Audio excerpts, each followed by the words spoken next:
والشعبية بمحافظة الفيوم في إنهاء خصومة ثأرية بين عائلتين بقرية اللاهون، وذلك إثر نشوب مشاجرة بالأسلحة بينهما، حيث لقي أحد أشخاص عائلة القاضي مصرعه وأصيب آخرون. كما قام رجال الأمن بمديرية أمن الفيوم ولجنة المصالحات العرفية التابعة للأزهر الشريف بحل النزاع بينهما ودفع الدية وتوقيع شرط جزائي 3 ملايين جنيه لمنع تعدي أي طرف على الآخر. يعني احنا يمكن بقالنا دلوقتي أكتر من سنتين في فض النزاع بين العائلتين في قرية اللاهون مركز الفيوم.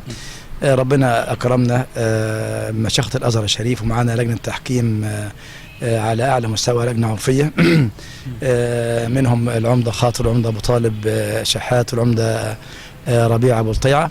أنا عايز أقول يعني بسبب النيات الصادقة والخالصة ربنا أكرمنا والعائلتين استجابوا لشرع الله سبحانه وتعالى وحكموا شرع الله على يعني العصبيات وعلى الأمور الجاهلية اللي يعني الناس اتربت عليها فترة طويلة.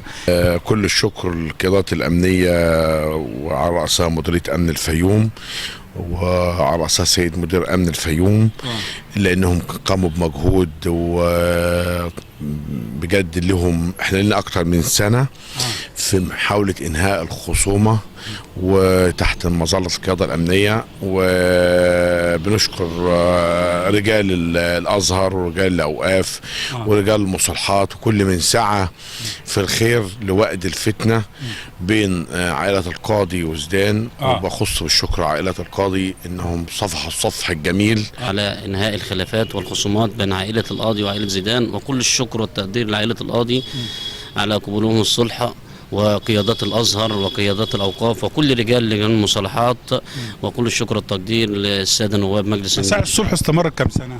3 سنوات. 3 سنوات. استجابوا طبعا بسرعة. استجابوا بسرعة. انت بالك، وكل نشكر برضه عائلة القاضي على ان هم تعاونوا معانا جامد في الصلح وانهاء الخلافات والخصومات بينهم. وبدأت مراسم الصلح بتلاوة آيات من القرآن ثم كلمات عن الصلح والسلام ودوره في عملية التنمية وتماسك المجتمع ووصايا الرسول صلى الله عليه وسلم في هذا الموضوع، ونعمة الأمن والأمان في ظل المخاطر التي تهدد الدولة المصرية في الوقت الحالي. وفي نهاية الاحتفال قامت عائلة أبو زيدان بتسليم الكفن إلى عائلة القاضي، وتم التعنق والقسم على كتاب الله بالصفاء والمحبة بينهما.